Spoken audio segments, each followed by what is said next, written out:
When most people think about pit bulls, the first thing that comes to mind is dog bites, attacks, and aggressiveness. Would it surprise you if I told you that less than 40% of dog bites that occur in the U.S. each year are the result of a pit bull attack? Many people think that they know all there is to know about the breed. However, it turns out that most of what they think is inaccurate information. I've been around, been raised with, and even adopted my own pit bull, so I've come to know the breed very well. In this speech, I'll discuss the history of the dog, the breeding purposes both now and originally, and some characteristics of the dog. So to start, we'll go back to 19th century Britain where it all began. The correct term when referring to the breed is American Staffordshire Terrier. They're also more commonly known as American Pit Bull Terriers or Pit Bulls. They come in 18 different colors and 9 different marking styles. They originally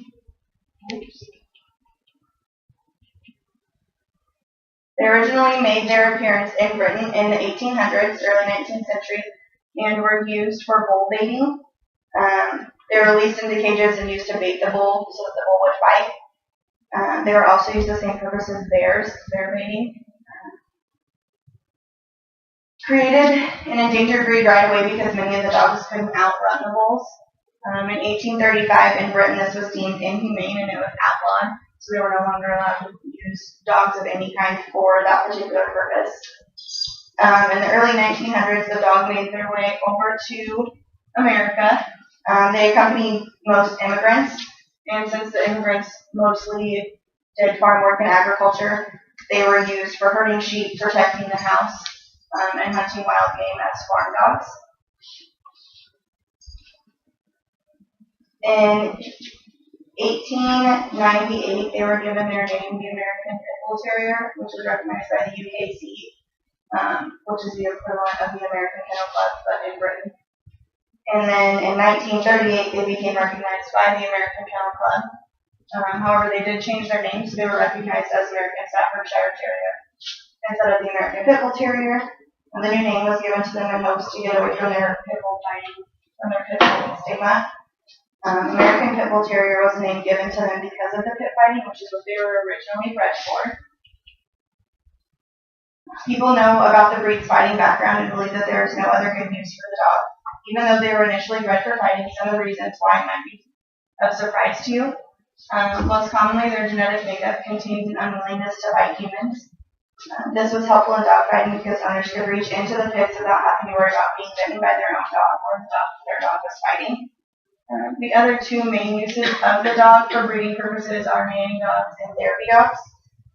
They're incredibly loving and loyal dogs, which make them perfect for watching children. They're actually ranked as one of the top 10 breeds to have around a child if you have a child in your house. They can also be used as therapy dogs. They can be found in hospitals or nursing homes. Some of their main uses are seizure dogs, suppression dogs, and then they're just used for companionship animals as well.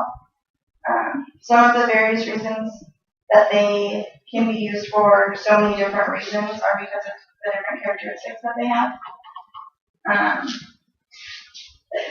They have a wide variety of characteristics that make them amazing dogs. They're very people-oriented, so they love to please people. They're incredibly loyal, so they make them really good house pets. They're also very social dogs, which can be a pro and a con. Obviously, it's a pro because they're social, but it can be a con because they don't necessarily make great guard dogs. As far as if someone's coming into your house, they usually wag their tail instead of trying to attack them. However, most dogs do have a sixth sense of if their owner is scared or stressed, then they can become scared or stressed themselves. They do require a lot of exercise and proper training also. They also are very task-oriented dogs, so they love to have a job and have something to do. And then they're very stubborn, so training can sometimes be difficult because they'll just stare at you instead of do whatever you tell them to do in the first place. In conclusion, today I've given you some information about the American Staffordshire Terrier's history, breeding purposes, and their characteristics. The love and compassion that they have for humans is shadowed by their dark past. Not all pit bulls are bad dogs. There are bad dogs in every breed. Training and love can really make all the difference. So the next time you're considering getting a family pet, maybe you'll consider a pit bull like that instead of a cat. That's it.